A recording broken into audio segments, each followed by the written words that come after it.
أعوذ بالله من الشيطان الرجيم. بسم الله الرحمن الرحيم. الحمد لله رب العالمين. الحمد لله كما بدأ، والصلاة والسلام على سيد المرسلين وخاتم النبيين أبي القاسم محمد.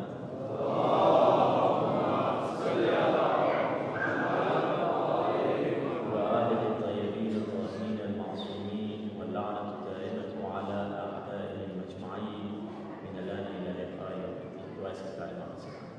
بسم الله الرحمن الرحيم. اللهم كن لوليك الحجة بن الحسن صلواتك عليه وعلى آبائه في هذه الساعة وفي كل ساعة وليا وحافظا وقائدا وناصرا ودليلا وعينا، حتى تسكنه أرضك طوعا وتمتعه فيها طويلا برحمتك يا أرحم الراحمين.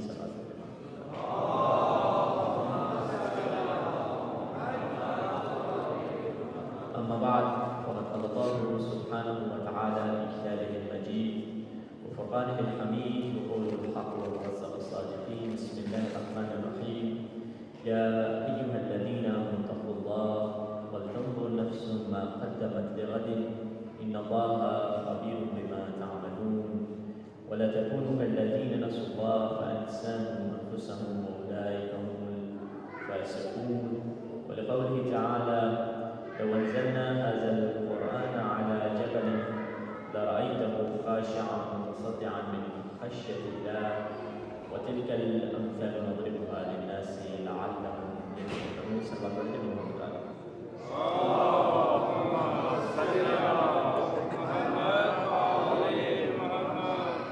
عزیزان محترم، خداوند متعال قرآن کریم میں عظمت قرآن کی طرف ہمیں متوجہ کر رہا ہے. جس طرح قرآن ایک کتاب انسانوں کی طرف بھیجی گئی، اسی طرح کتاب کے ساتھ کتاب کو سکھانے والے بھی بھیجے گئے. ایک اگر ہماری طرف دین کا مینول بھیجا گیا، اگر دین کی ہدایت کے لیے ایک مشعل راہ حیات بھیجی گئی، تو مشعل راہ حیات کے ساتھ اس کتاب کو سمجھانے والے بھی ہمارے لیے بھیجے گئے.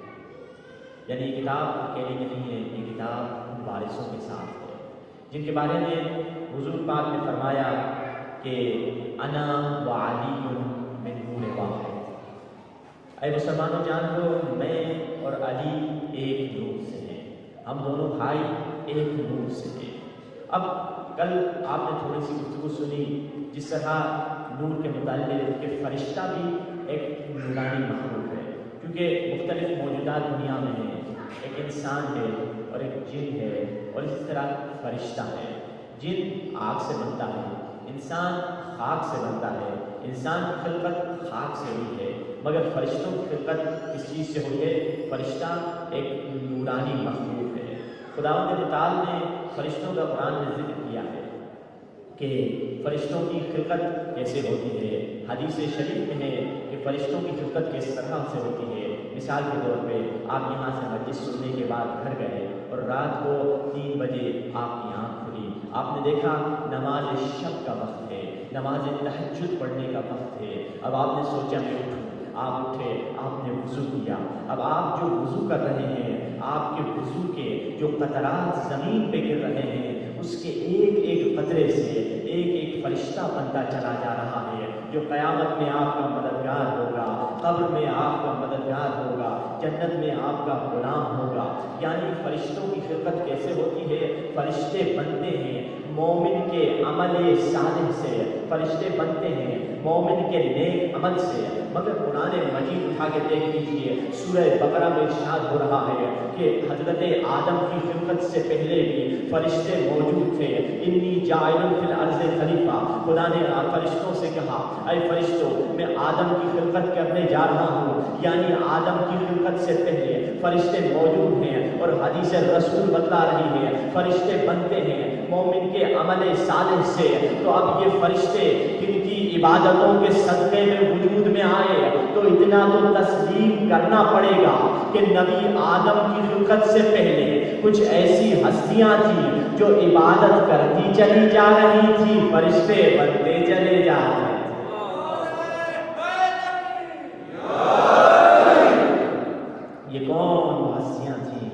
کا ذکر حضور پاک نے کیا.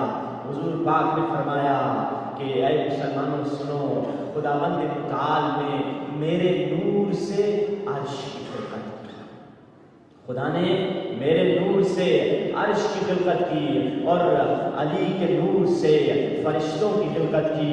اسی طرح حدیث چلتی گئی، تمام پنجتن پاک کا ذکر ہوا کہ سیدہ کے نور سے خداوند متعال نے فرشتوں کو بنایا، اور اسی طرح امام حسن کے نور سے خدا نے دنیا کو بنایا. اور مختلف بڑی خوبصورت سی حدیث ہے، اور اس حدیث کے آخر میں حضور پاک فرماتے ہیں خداوند متعال نے حسین کے نور سے جنت اور حور اور غلمان کو بنایا. یعنی اگر کوئی جنت کا طالب ہے تو حسین ابن علی کے در پہ جھکنا پڑے گا. اسی لیے کیا خوب کہا ہے، گر دل میں قدوت ہے ولی ابن ولی کی، گر دل میں قدوت ہے ولی ابن ولی کی، کانٹا ہے تو گلشن میں نبات کر کلی کی. گر دل میں قدوت ہے ولی ابن ولی کی، کانٹا ہے تو گلشن میں نبات کر کلی کی. وہ دوزخ اس سمت ہے اسی سمت نکل جا، جنت تو ہے جاگیر حسین ابن علی کی.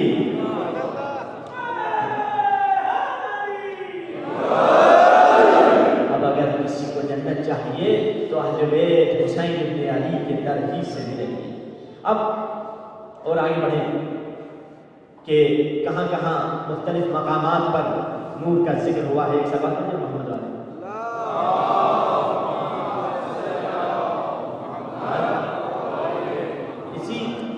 انوار الہی کے بارے میں حضور پاک نے کیا کہا. مولا المتقیان کے بارے میں پہلی حدیث آپ نے سنی. حضور پاک نے فرمایا کہ انا وعلی من شجرۃ واحدہ وسائر الناس من شجر شتیٰ. میں اور علی ایک نور سے ہیں اور سارے دوسرے لوگ الگ نور سے ہیں. یہ ایک خاص ایک نور ہے.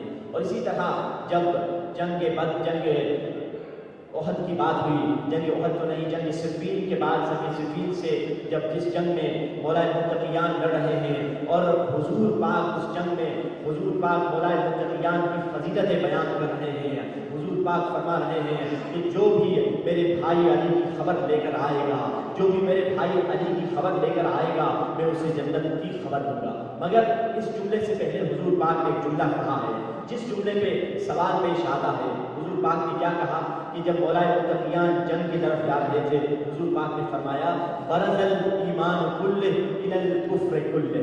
کل ایمان علی، کل کفر عمر بن عبدالود کے مقابلے میں جا رہے ہیں. یعنی اب یہاں پہ مولا المتقیان کو کل ایمان کیوں کہا گیا؟ مولا المتقیان کو کل ایمان ہے، اس پر ہمارا ایمان ہے، گواہ اس پر قرآن ہے، جو نہ مانے وہ خود ہی بے ایمان ہے. مولا المتقیان کو کل ایمان ہے، مگر اس کے مقابلے میں جو مولا المتقیان کے مقابلے میں جو شخص تھا عمر بن عبدالود ہے، اس کو حضور پاک نے کل کفر کیوں کہا؟ ایک سوال پیش آتا ہے.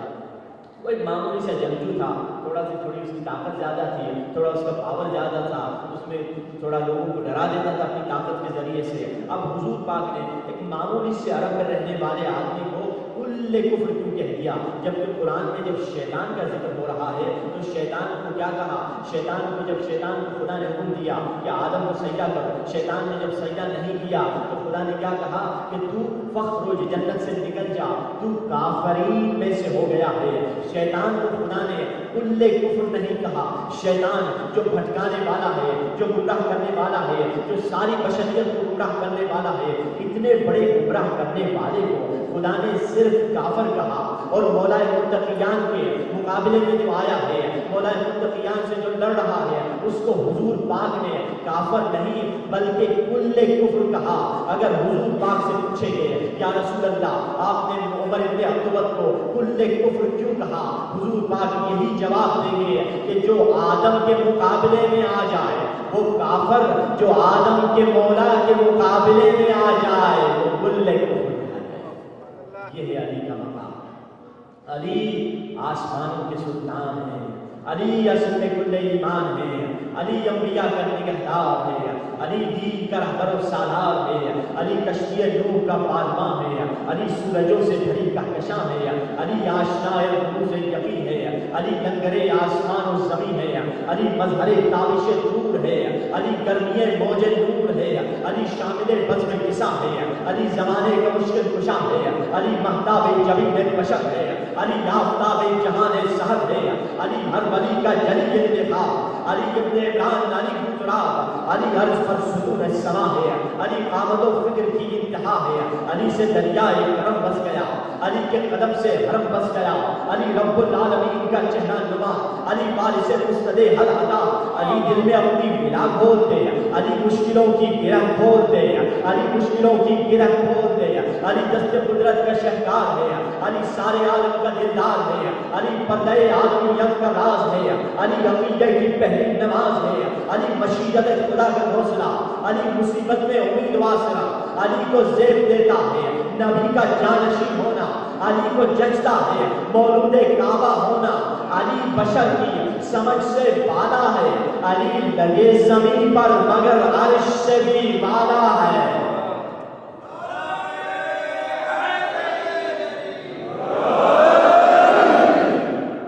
یہ ہے مقام علی مرتضیٰ۔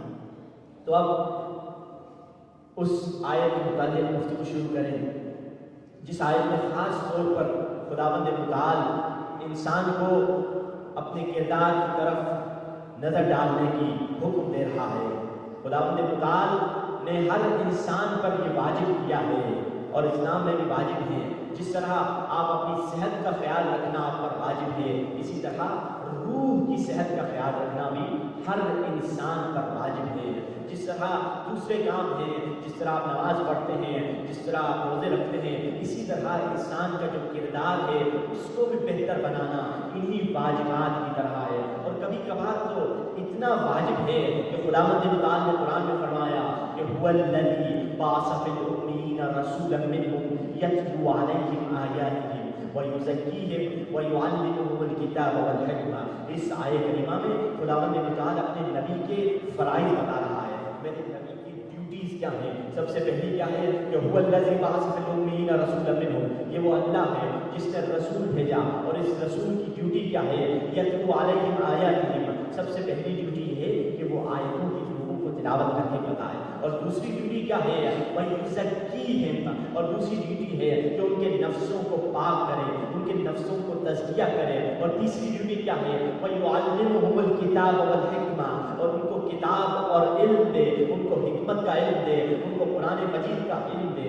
یعنی قرآن مجید نے جب رسول خدا کی ڈیوٹیز کا ذکر کیا تو دو چیزوں کو ساتھ میں لے کر آیا، اور یہ دو چیزیں کون سی ہیں؟ ایک تزکیہ اور ایک علم حاصل کرنا۔ یعنی علم حاصل کرنا اتنا ضروری نہیں ہے جتنا تزکیہ ضروری ہے۔ یہ الفاظ بدل کے کہوں کہ علم حاصل کرنے سے پہلے انسان اپنے نفس کو پاک کرنا ضروری ہے۔ صرف علم اسے فائدہ نہیں دے گا، کیونکہ مولا متقیان فرماتے ہیں وہی علم ہے، وہی ایک علم ہے، علم شریف کی شرافت میں اضافہ کرتا ہے، کمینے کی کمینگی میں اضافہ کرتا ہے۔ وہی کمینہ انسان ہے، علم سیکھ کر ایٹم بم بناتا ہے، لوگوں کو مار ڈالتا ہے، راکٹ بناتا ہے، لوگوں پہ حملے کرتا ہے، لوگوں پہ اٹیک کرتا ہے۔ یہ وہی علم کے ذریعے سے اس نے کیا ہے۔ مگر کون سا علم؟ جس علم میں ٹیکنالوجی ہے، جس علم میں ہر چیز ہے، مگر اس میں تزکیہ نہیں ہے، اس میں نفسوں کی طہارت کا ذکر نہیں ہے، اس میں انسان کے کردار کو نہیں سنوارا ہے۔ اس میں یہ ہے کہ ہاں صرف ٹیکنالوجی حاصل کرو، صرف علم حاصل کرو، مگر قرآن نے کہا پہلے اپنے نفسوں کو پاک کرو، پھر اپنے علم کی طرف جاؤ، پھر اس کے بعد ٹیکنالوجی کی طرف جاؤ۔ سوال پوچھے محمد والے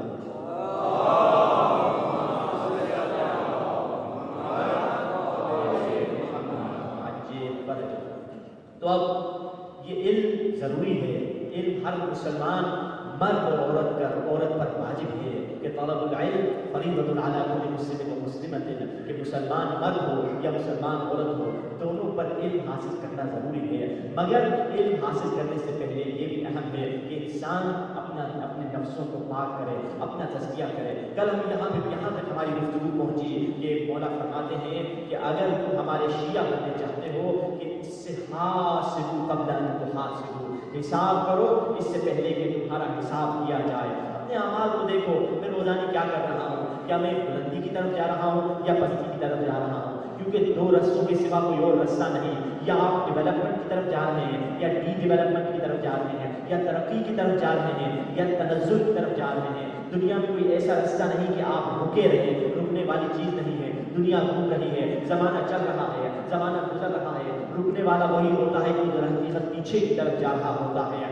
آپ یا آگے کی طرف جا رہے ہیں یا پیچھے کی طرف، یا بلندی کی طرف یا پستی کی طرف جا رہے ہیں۔ اگر ہم حساب اپنی زندگی میں نہ کریں تو ہماری زندگی کا پتہ نہیں چلے گا۔ کون سا حساب؟ دنیاوی حساب نہیں، یعنی اپنے نفس کا حساب۔ دنیاوی حساب ہر انسان رکھتا ہے، ہمیں منبر پہ آ کے بتانے کی ضرورت ہی نہیں۔ آپ خود سمجھتے ہیں، دیکھیں اپنا حساب کیا کریں، کتنا بل آ رہا ہے، کتنی انکم ہے، کتنی آؤٹ گوئنگ منی ہے، سب یہی کرتے ہیں۔ مگر جس چیز کی طرف توجہ نہیں، وہ اپنے کردار کی طرف توجہ نہیں کرتے، وہ اپنے کردار کی کیلکولیشن نہیں کرتے۔ جیسے ایک خاتون تھی، اس نے کہا میں بھی ان پڑھ خاتون تھی، پڑھی لکھی نہیں تھی، اس نے سوچا کہ میں بھی اپنے کردار کو ہر روز دیکھوں کہ کیا کیا کرتی ہوں۔ تو کسی سے غصہ آ گیا، بچے کو تھپڑ مار دی۔ جیسے کوئی غلطی کرتی تھی جا کے دیوار پر ایک لکیر مار دیتی تھی۔ لکھنا پڑھنا تو اسے آتا نہیں تھا۔ کبھی کوئی غلطی ہو گئی، کسی کی غیبت سن لی تو دیوار پہ لکیر لگا دی، کسی کی غیبت کر لی تو دیوار پہ لکیر لگا دی۔ اس طرح اس کی عادت تھی، لکیر لگاتی چلی جاتی تھی۔ اور جب صبح کو دیواروں پہ لکیریں لگاتی، جب شام کو اپنے کمرے میں آئی دیکھی تو پوری دیوار لکیروں سے کالی ہو چکی تھی۔ انسان کا ہمارا بھی یہی حال ہے، مگر کیونکہ ہم نہ کوئی دیوار میں لکیر لگاتے ہیں، نہ نوٹ کرتے ہیں، نہ لکھتے ہیں، نہ سوچتے ہیں، تو ہمیں اپنے کردار کا پتہ نہیں چلتا۔ ہم کیلکولیٹ کرتے ہی نہیں ہیں جو ہمیں پتہ چلے۔ اگر تھوڑا سا ہی بیٹھ کے کیلکولیٹ کریں تو ہمیں پتہ چلے گا ہم کتنا پانی میں ہیں، کیسا ہمارا حساب ہے۔ کیونکہ حساب بغیر دنیا میں کوئی انسان کو دینی اور معنوی ترقی مل نہیں سکتی۔ یہ حضور پاک کی حدیث ہے۔ حضور پاک فرماتے ہیں اگر مومن متقیوں کی نشانیوں میں سے یہ نشانی ہے کہ کوئی انسان متقی بن ہی نہیں سکتا اگر وہ زندگی میں اپنا حساب نہیں کر سکتا۔ اپنا حساب اگر نہیں کر رہا، وہ متقی بننا تو بہت دور کی بات ہے، کیونکہ قیامت کے دن، قیامت کا نام ہی روز حساب ہے۔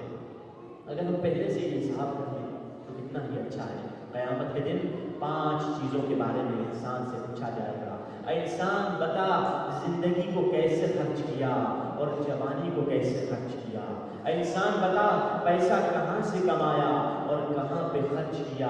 اے انسان بتا جو اللہ نے تمہیں علم دیا تھا اس کی زکوٰۃ کیسے ادا کی؟ علم لوگوں تک پہنچایا یا نہیں پہنچایا؟ عجیب بات ہے، اس حدیث میں رسول پاک نے 5 چیزوں کا ذکر کیا ہے اور 2 چیزوں کو الگ الگ بتایا ہے۔ وہ کون سی؟ کہا کہ زندگی کے بارے میں پوچھا جائے گا اور تمہاری جوانی کے بارے میں پوچھا جائے گا۔ یعنی کیا زندگی جوانی سے جدا ہے؟ زندگی میں تو جوانی بھی آ جاتی ہے، بڑھاپا بھی آ جاتا ہے۔ آپ سب یہاں بیٹھے ہوئے ہیں، 99% آپ سب جوان ہیں، یعنی خدا متعال رسول خدا ہمیں متوجہ کرنے چاہتے ہیں۔ ہاں زندگی بہت اہم ہے، جس طرح زندگی کے بارے میں پوچھیں گے اس طرح خاص طور پر جوانی کا سوال ہوگا، کیونکہ جوانی زندگی کا ایک اہم لمحہ ہے، اس کے بارے میں الگ سوال ہوگا۔ بتا تمہیں جوانی کیسے ہوگا؟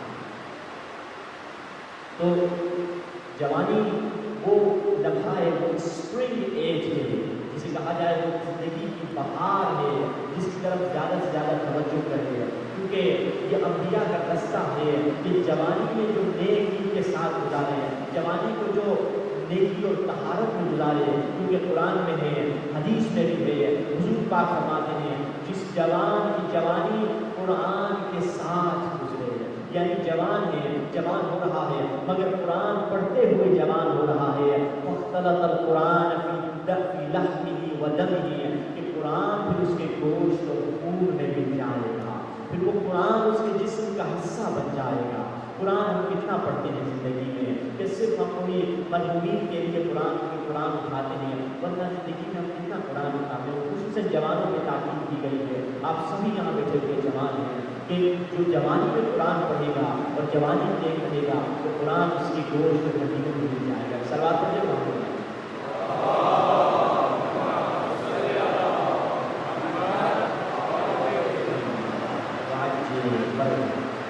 تو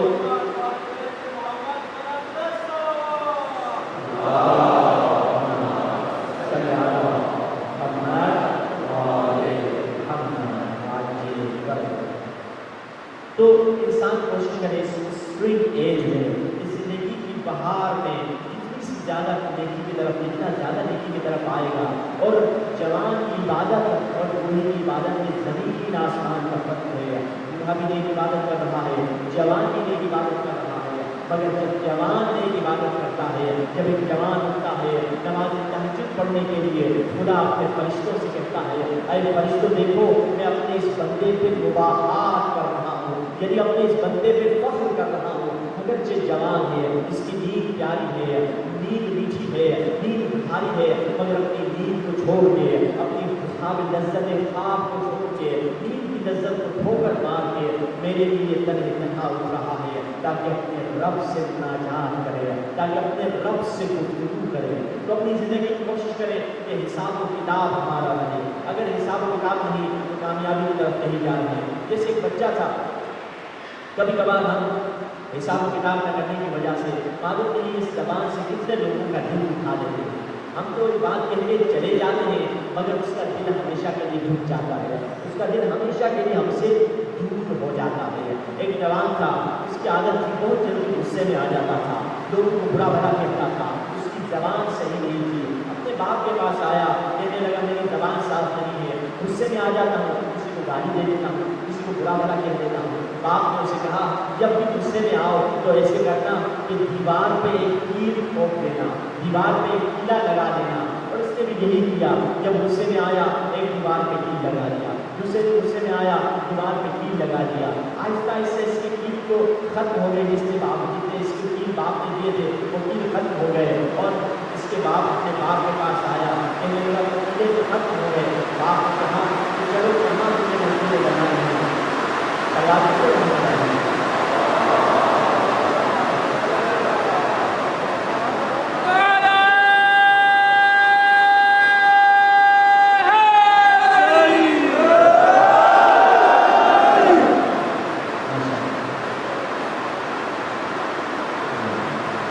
تو اس کے باپ نے اسے چند کیلے دیے اور کہا کہ ان کیلوں کو استعمال کرو، جب غصہ آئے دیوار پہ لگانے۔ اب چند عرصے کے بعد اس نے کیلے لگائے، یہاں مجھے اس کے کیلے ختم ہو گئے، اور اپنے باپ کے پاس آیا، کہنے لگا وہ کیلے تو ختم ہو گئے۔ باپ نے کہا اچھا چلو مجھے لے چلو اس دیوار پہ تم نے وہ کیلے لگائے ہیں۔ وہ باپ لے گیا، باپ نے کہا یہ کیلے دیوار سے نکال دو۔ حیران ہوا، کہا اچھا نکال دو، ہاں نکال دو۔ اس ایک ایک کر کے سارے کیلے نکال دیے۔ تو باپ نے پوچھا بیٹا بتاؤ پہلے والی دیوار میں اور ابھی والی دیوار میں کیا فرق ہے؟ کہا پہلے والی دیوار کے نشان نہیں تھے، سوراخ نہیں تھے، مگر ابھی والی دیوار میں سوراخ ہے۔ تو باپ نے کہا یہی میں تمہیں ہدایت دینے جا رہا تھا، اگر تم کسی کا دل دکھا دو، اگر کسی کو برا بھلا کہہ دو، اگر تم اس سے معافی مانگ لو وہ تمہیں معاف کر دے، مگر اس کے دل میں وہ تھوڑا سا دکھ رہے گا، اس کے دل میں وہ تھوڑا سا غم ضرور رہے گا کہ اس نے مجھے برا بھلا کہا ہے، اس نے مجھے میری عزت کی ہے، لوگوں کے سامنے مجھے اب میری ابیوز کی ہے، لوگوں کے سامنے میری اہانت کی ہے۔ یعنی انسان وہ کام کر جاتا ہے اور جب حساب و کتاب نہ کرنے کی وجہ سے اسے پتہ ہی نہیں چلتا میں کیا کر رہا ہوں اور میں کیا نہیں کر رہا۔ ایک سلوات پر جو وہاں خدا ہے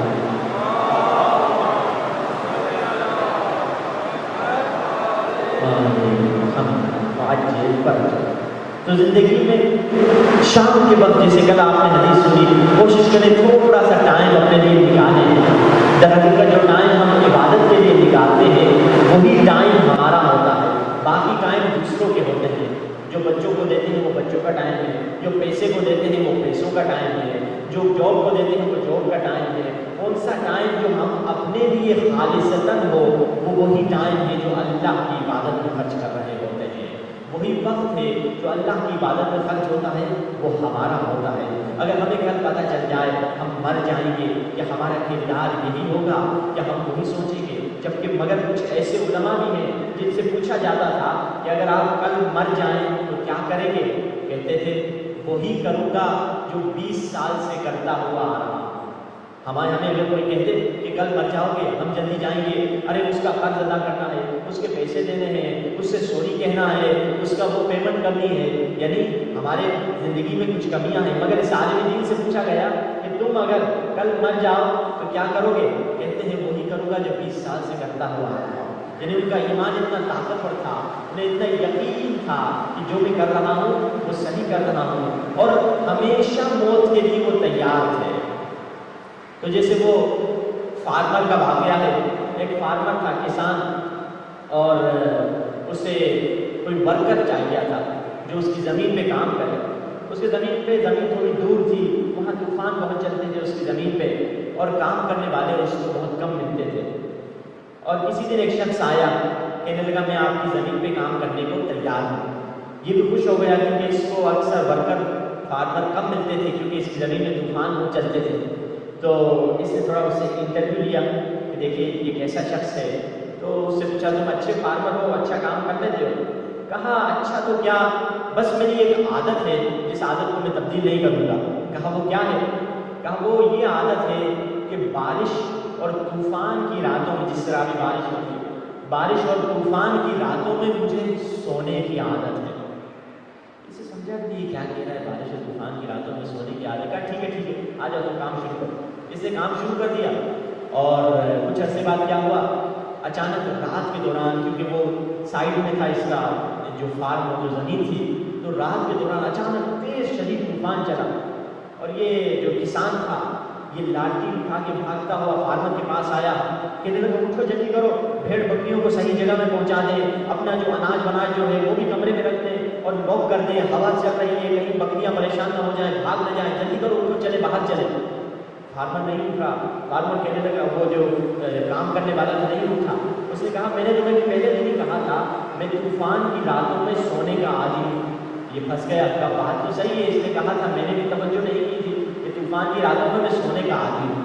اس نے کہا کم وقت تو نہیں اٹھتا، میں خود ہی اکیلا چلا جاتا ہوں۔ اب یہ خود اکیلا نکل گیا، مگر جب جا کے دیکھا باہر حیران ہو گیا، مرغیاں اپنی جگہ پہ ہیں، ان کا دروازہ لاک ہے، بکریاں اپنی جگہ پہ جو دروازہ لاک ہے، اور یہ اناج گندم وہ بھی کمرے میں پڑا ہے، کوئی ایسی چیز باہر نہیں ہے جس کو اندر پہنچانے کی ضرورت پڑے۔ اسے سمجھ آیا کہ ہاں تبھی یہ طوفان کی راتوں میں آرام سے سونے کا عادی ہے، کیونکہ پہلے سے اپنا حساب و کتاب کر کے سوتا ہے۔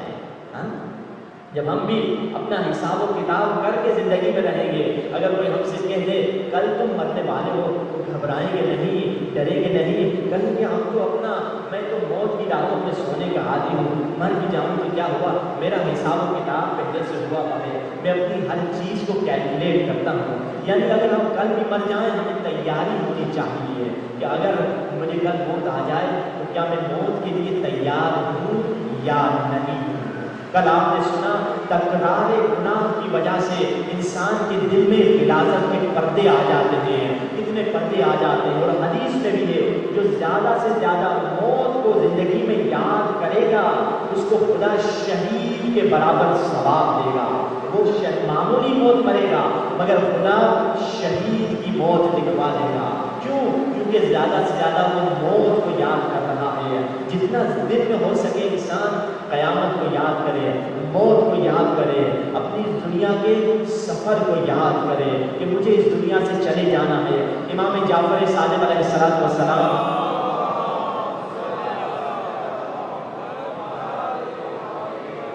سے کسی نے پوچھا مولا موت کا دن معین کیوں نہیں، ہمیں پتہ کیوں نہیں چل سکتا، موت کا دن معین ہو تو ہم اپنا پورا حساب و کتاب رکھیں۔ امام نے کہا یہ اللہ کی بہت بڑی نعمت ہے، کسی کو پتہ نہیں، کوئی جوانی میں مر سکتا ہے، کوئی بڑھاپے میں مر سکتا ہے، یہی اللہ کی نعمت ہے کہ موت کا دن نہیں بتانا اللہ کی بہت بڑی نعمت ہے کہ خدا یہ چیک کرنا چاہ رہا ہے کہ ہر لمحہ تم سمجھو کل میں مر سکتا ہوں تو تم برائی کی طرف نہیں جاؤ گے۔ اگر اللہ پہلے سے ہی ہمیں بتا دے گا تم 50 سال رہو گے، تم 30 سال رہو گے، تم 60 سال رہو گے، تو ہمارا یہ ہوتا، انسانوں کا یہ ہوتا کہ لوگ کیا کرتے کہ 25 سال گناہ کرتے، پھر آخری 1 سال جا کے تسبیح لے کر مسجد میں توبہ کرنے کے لیے بیٹھ جاتے۔ مگر خداوند متعال نے یہ رستہ نہیں رکھا کہ ہمیشہ موت کے لیے تیار رہے انسان، کیونکہ زندگی کی کوئی بھی ضمانت نہیں دے سکتا۔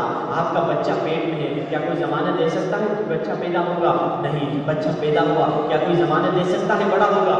نہیں. آپ کا بچہ بڑا ہو گیا, کیا کوئی ضمانت دے سکتا ہے کالج جائے گا؟ نہیں. کالج بھی چلا گیا, شاید کہیں رستے میں مر سکتا ہے, کیا کوئی ضمانت دے سکتا ہے اس کی شادی تک ہی زندہ رہے گا؟ نہیں. انسان کسی بھی حادثے میں مر سکتا ہے. جوان اور بوڑھے کی بات نہیں ہے, یہ اللہ کی دی ہوئی وہ نعمت ہے کہ انسان کو ہمیشہ زندہ رہے, انسان کا دل زندہ رہے کہ شاید کہ کبھی بھی مر سکتا ہوں, اس دنیا سے جا سکتا ہوں. موت کی کوئی ضمانت نہیں دے سکتا.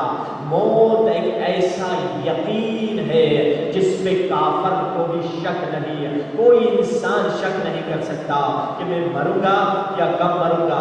کافر کو بھی یقین ہے, ہاں مروں گا صحیح, مگر کب مروں گا یہ نہیں بتا سکتا کوئی, مگر اسے یقین ہے کہ ایک دن میں اس دنیا سے چلا جاؤں گا. جب مولا متقیان کے پاس لوگ آتے تھے, کہتے تھے یا علی دنیا ہمیں گمراہ کر دیتی ہے, دنیا ہمیں بھٹکا دیتی ہے, دنیا ہمیں فریب دے دیتی ہے, یہ دنیا کا دھوکہ ہے کہ ہم دھوکے میں آ جاتے ہیں, گناہ کر دیتے ہیں. مولا کہتے ہیں جب دنیا تمہیں دھوکہ دے رہی تھی, تمہاری قبروں میں سوئے ہوئے تمہاری ماں باپ کی قبریں تمہیں ہدایت نہیں دے رہی تھی, تمہاری باپ دادا کی قبریں تمہیں ہدایت نہیں دے رہی تھی کہ یہ بھی ایک دن تمہاری طرح جوان تھے, یہ بھی ایک دن تمہاری طرح چلتے پھرتے تھے, مگر اب مر گئے ہیں, اب اس دنیا سے چلے گئے ہیں, یہ تمہیں ہدایت بھی نہیں دیتا.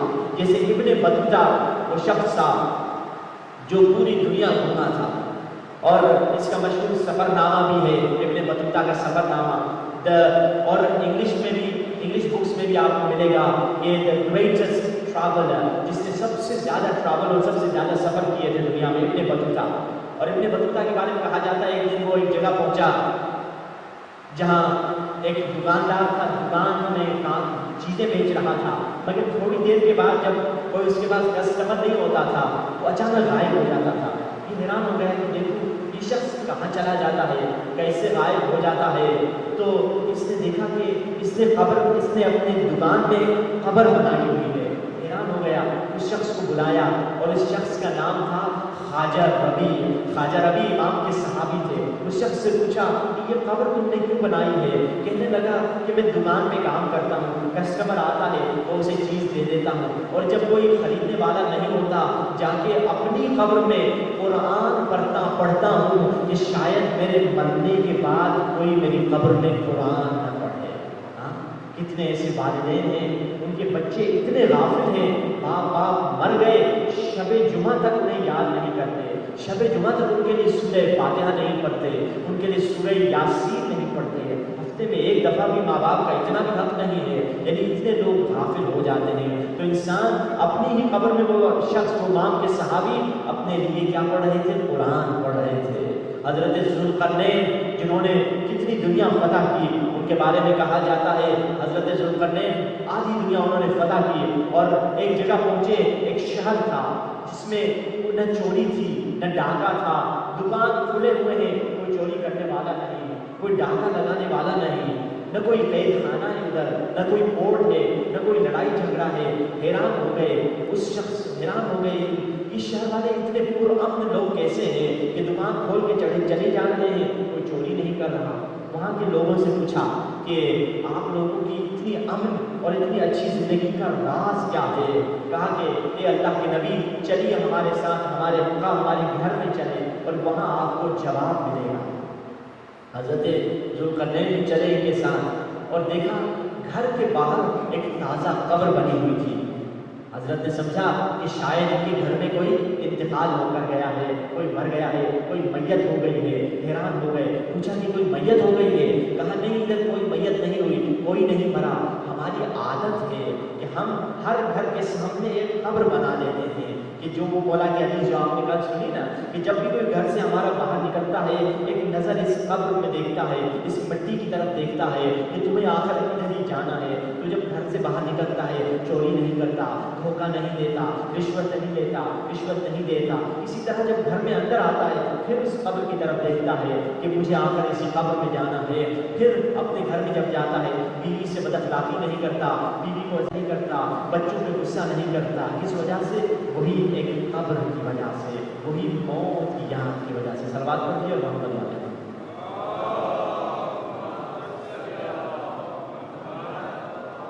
تو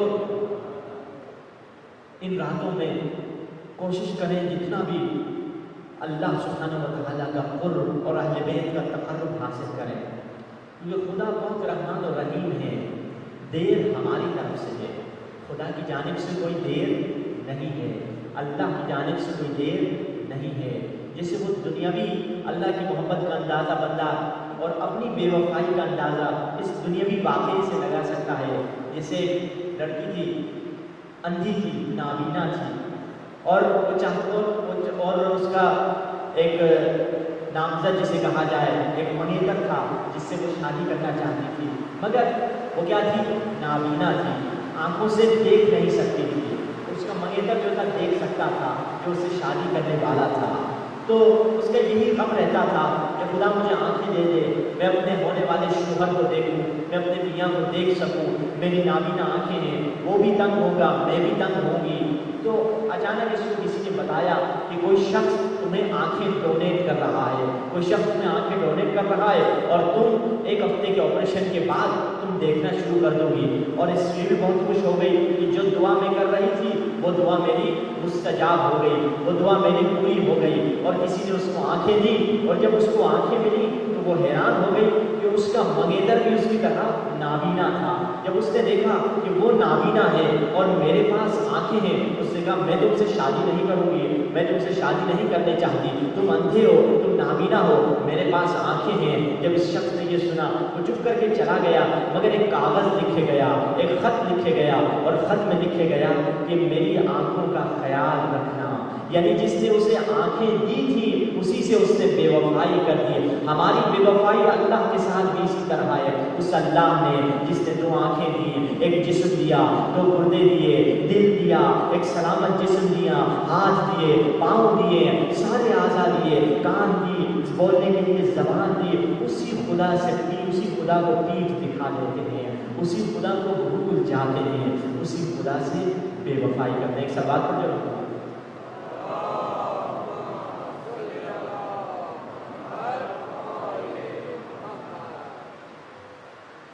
تو یہ مہینہ یہ ہے کہ ہم اللہ سے وفاداری کرنا سیکھیں، اور وفا کا درس کربلا والوں سے سیکھیں۔ کربلا والوں نے وفا کا کیا خوبصورت درس دیا ہے، اللہ اللہ۔ اور ایسا سلوک ہے کربلا والوں کا کہ جو شخص ان کے در پہ آ جائے اس کو عطا کرتے ہیں۔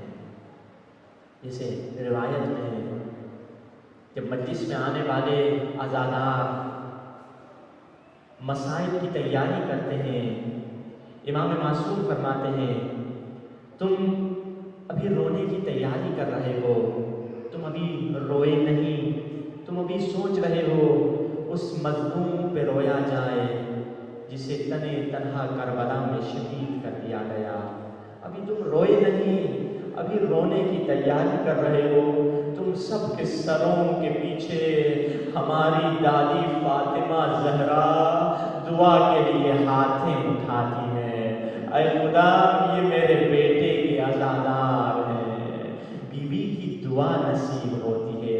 اس سے بڑھ کر کیا عظمت ہو سکتی ہے، اس سے بڑھ کر کیا مل سکتا ہے کسی انسان کو؟ اللہ اکبر۔ ہاں عزیزو، یہ وہ کریم گھرانہ ہے، اپنے دشمن پہ بھی یہ کرم کرتے ہیں، اپنے دشمن پہ بھی لطف کرتے ہیں۔ امام سجاد علیہ السلام کے بارے میں روایت ہے، جب کربلا کے میدان میں علی اکبر میدان جنگ میں گئے تو امام سجاد نے کہا باقر کی اماں ذرا یہ خیمے کا پردہ اٹھا لے، میں بھائی اکبر کی جنگ دیکھنا چاہتا ہوں۔ اب امام سجاد خیمے میں تکیہ لگا کے بیٹھے ہیں اور علی اکبر کی جنگ دیکھ رہے ہیں، اور جنگ کے دوران امام نے ایک عجیب منظر دیکھا کہ جب علی اکبر گھوڑے سے زمین پہ آئے تو ایک ظالم تھا جس کا نام تھا حسین بن نمیر۔ حسین بن نمیر آگے بڑھا اور ایک نگاہ سجاد کی طرف دیکھا اور سجاد کو کہا سجاد دیکھ میں کیا کرتا ہوں۔ حسین بن نمیر کے ہاتھ میں ایک برچھی تھی، برچھی کو علی اکبر کے سینے میں بھونک دیا، پھر برچھی کو نکالا اور سجاد سے کہا سجاد دیکھ اپنے بھائی کا خون سجاد نے جب یہ دیکھا کہا پردہ گرا دو، مجھے بھائی کی جنگ نہیں دیکھنی۔ حسین بن نمیر نے اہل بیت پہ بڑا ظلم کیا، اور جب یہ قیدیوں کا قافلہ قید میں گیا تو سجاد کا جہاں قید خانہ جہاں تھا اس کے قریب ہی حسین بن نمیر کا خیمہ تھا۔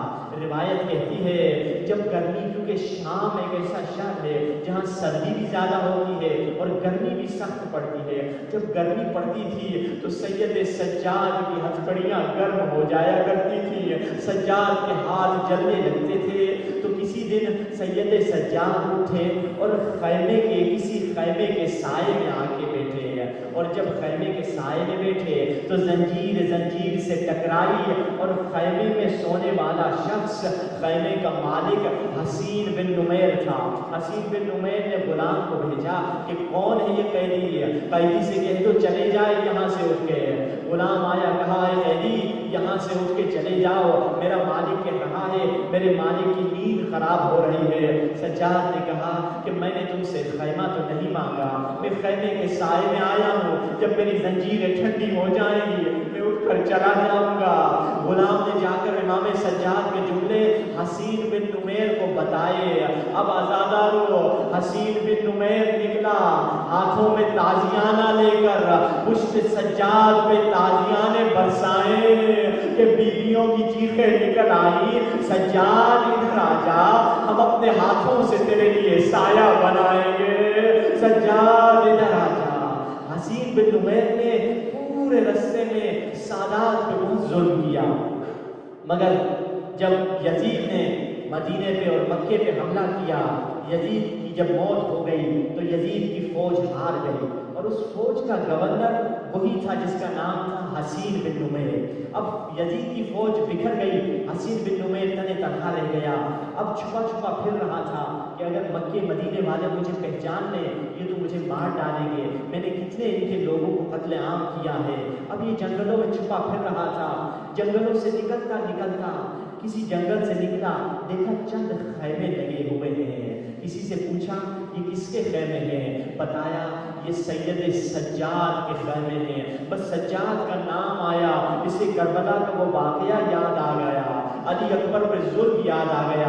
اس نے کہا سجاد نے اگر پہچان لیا تو سجاد مجھے زندہ نہیں چھوڑیں گے۔ یہ پلٹا واپس جانے کے لیے، بس ابھی جانے ہی چاہ رہا تھا، پیچھے سے ایک میٹھی سی آواز آئی، بھائی عرب کہاں جا رہے ہو، ہمارے خیمے میں کیوں نہیں آتے، تم بھوکے لگ رہے ہو، آؤ میں تمہیں کھانا کھلاؤں۔ اس کا جسم کانپنے لگا، اس نے سمجھا شاید ابھی سجاد نے مجھے پہچانا نہیں ہے۔ یہ خیمے میں گیا، سید سجاد نے کہا اے عرب اپنے ہاتھ قریب لے کر آ، رسول خدا کی سنت ہے مہمان کے ہاتھ دھلائے جاتے ہیں، میں تمہارے ہاتھ دھلاؤں۔ سجاد نے کھانا کھلایا، مولا نے ہاتھ دھلائے، یہ وہیں سے نیند آ گئی۔ جب اٹھا گھبرا گیا، سوچا ابھی مولا نے مجھے پہچانا نہیں ہے، جلدی سے نکل جاؤں۔ اب جلدی سے نکلنے ہی جا رہا تھا، پھر سے وہ آواز آئی، بھائی عرب کہاں پیدل جا رہے ہو، تمہارے پاس تو کوئی سواری نہیں ہے، میری سواری لے کر جاؤ، اور تھوڑا کھانا بھی رستے کے لیے لے کر جاؤ،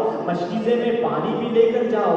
بس یہ ظالم کا پتھر دل نرم ہو گیا، کہا حضور آپ نے مجھے پہچانا نہیں۔ سید سجاد نے کہا ہاں میں نے تمہیں پہچانا ہے، تو حسین بن نمیر قاتل علی اکبر ہے۔ اس کا جسم کانپنے لگ گیا۔